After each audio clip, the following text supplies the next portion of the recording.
విశ్వాసం అనేది దేవుడు ఎలాగ మనుషుల్లో విశ్వాసంలో భక్తుల్లో కలిగజేశాడంటే లిటరల్గా ఆయన అగ్నిలో పెట్టి విశ్వాసాన్ని సిద్ధపరచాడు. ఇంకా మాటలు చెప్పాలంటే ఒక పదునైన కత్తిని సిద్ధపరచాలంటే అగ్నిలో పెట్టాలి, సుత్తతో కొట్టాలి.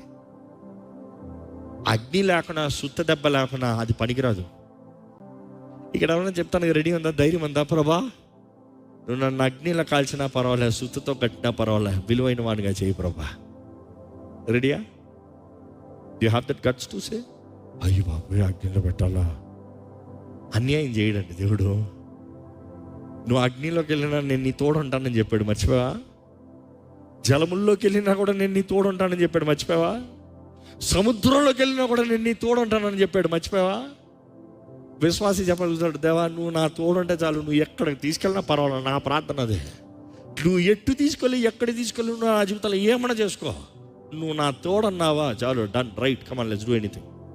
ఎందుకంటే హృదయాలను మార్చగలిగిన దేవుడు నీవు, రాజుల హృదయాలను కలిగించగలిగిన దేవుడు నీవు, రాజ శాసనాలను తిప్పి రాయించగలిగిన దేవుడు నీవు. With you all things are possible, I'm with you అని చెప్పు ప్రభా చాలు.